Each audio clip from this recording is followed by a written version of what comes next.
Hello and welcome to True Audiophiles.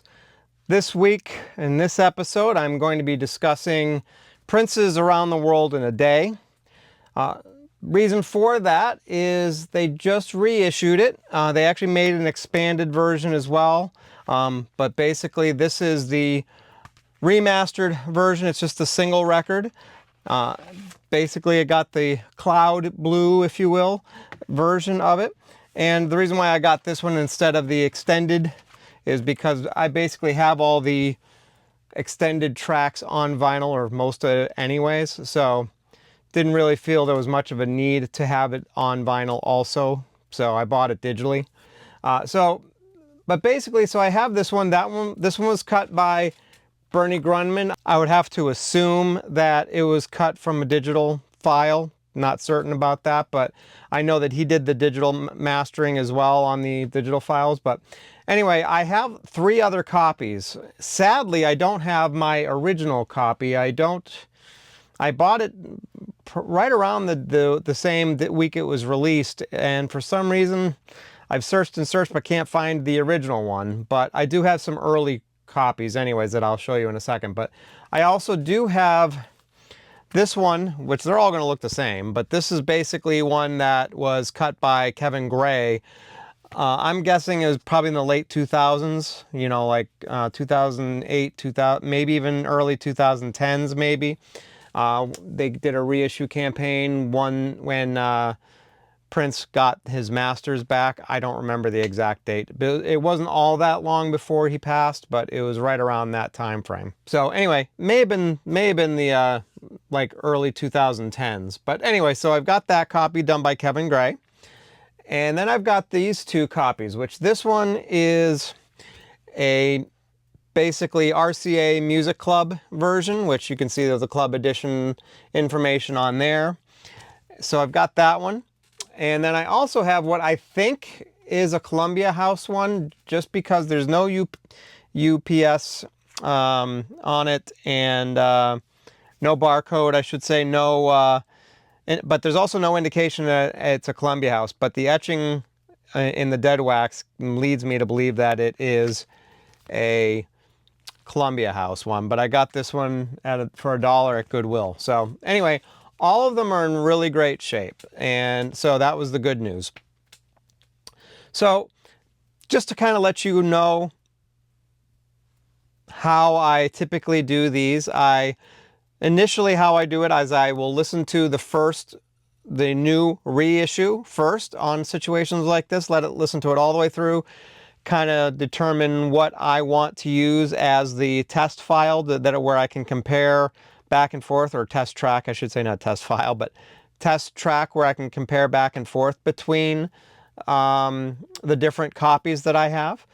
Then after I do that, I level match to make sure that I can get all of the records that I have as close to the same volume level as possible when I play them back, so I don't play any favorites. And then I take a listen. In this case, I chose the track Paisley Park as the track that gave me, I think, the best ability to kind of differentiate between all of them, because lots of different things going on in different parts of the space, if you will, in front of you. You know, from left to right, there's a lot of separation on all the different instruments and elements that are in the recording. So listening to the Bernie Grundman, I thought it sounded really good. I really liked the amount of bass it had. It had a good amount of high-end frequencies, had a good wide sound stage, pretty relatively deep sound stage as well. Didn't seem like it suffered as much from, you know, what you typically would get from the 80s recordings as kind of that harsh element to them. So overall, I thought it sounded really, really good.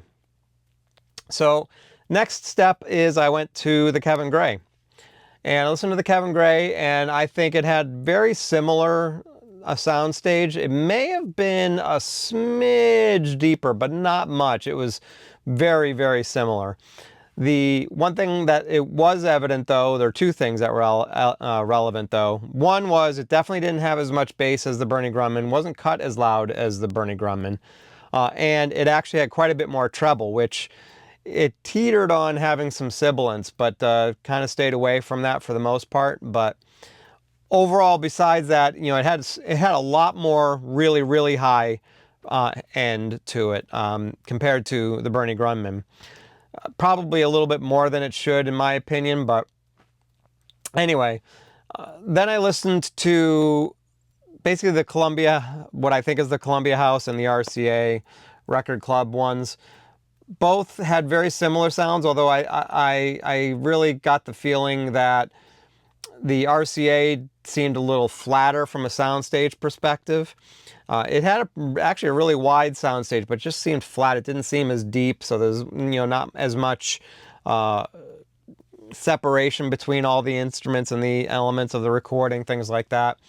The Columbia House definitely seemed to be at least closer to the Kevin Gray and the Bernie Grundman, but I would definitely say that both of those two had the edge over the Columbia House, but not by a lot. I would also say that the sound on the Columbia House probably, and even the RCA for that matter, probably closest matched to the Kevin Gray, with the Kevin Gray having a little bit more of the super high-end frequencies on it in comparison, where the older, earlier pressings, the RCA and the Columbia House, definitely were a little bit more neutral. Definitely sounded decent, though. I would say the Columbia House one sounded pretty good. It was decent. Again, the drawback being it definitely didn't have the sound stage to it, is definitely the big difference in comparison. But the Kevin Gray and the Kevin Gray, like I said, Kevin Gray sounded very similar, just with a little bit more sound stage depth and also the higher end frequencies. I think the Bernie Grundman, for my 2 cents, is probably my favorite of them all, though, just because even though I think the Kevin Gray may have had a slight bit more of a soundstage depth, not that much, the Bernie Grundman has a wider soundstage, a little bit more up front too, like with the voices were a little bit like the vocals that were happening on the left and the right sides definitely seemed a little bit more forward than the Bernie Grundman, the Kevin Gray, where the Kevin Gray, all of it seemed to be a little bit further back. So that might be the soundstage depth situation that I'm talking about. I mean, like the distance between the elements in the front of the recording, if you will, and the elements in the back of the recording are probably pretty identical between the Kevin Gray and Bernie Grundman, but the Bernie Grundman's a little bit more forward, where the Kevin Gray is a little bit further back. So if that makes sense to you. But overall, I really liked the extra bass on the Bernie Grundman. I liked the treble better. I didn't think it was over the top like the Kevin Gray one was. So for my money, I think this new one is definitely good, and it's definitely got, and it's definitely going to probably be the most affordable. Well, I don't know about that, but one thing that I did notice, but it might be because of the pressing I had, is that there was definitely more noise on the Bernie Grundman, but it might be just because of the vinyl and the pressing. That was maybe the black version that's out there is going to be quieter. I don't know, but that was definitely one thing I did notice, that the Kevin Gray was definitely a little bit quieter pressing. So still, overall, I would give the edge to the Bernie Grundman one. But if you have the Kevin Gray and you're happy with it, unless you're really wanting more bass or maybe less treble, I can't see a reason why you'd want to move to this new one.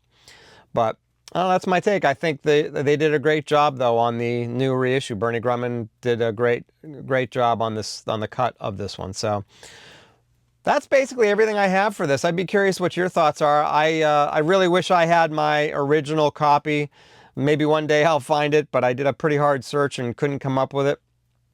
But I would be curious to know how that early pressing would compare to the Bernie Grundman. I would guess that it's probably not going to have as much bass as this new Bernie Grundman did, but that's just a assumption at this point. So, but again, love to hear your take. What are your thoughts? Do you have an original first pressing, and do you have the Kevin Gray or Bernie Grundman's, and how do they compare to that? I would assume Bernie Grundman did the original one because he did most of Prince's stuff back then in the 80s. So, but anyway, would love to hear your take on it. Leave the comments in the comment section. I'd love to hear what you have to say. So I want to thank you all for watching. If you liked what you saw, hit that like button. If you subscribe, thank you very much. If you don't, please hit that subscribe button. But after all that, that is everything I have. So I want to thank you very much. I want you to have yourself a good rest of the day and a great rest of the week. Thanks a lot.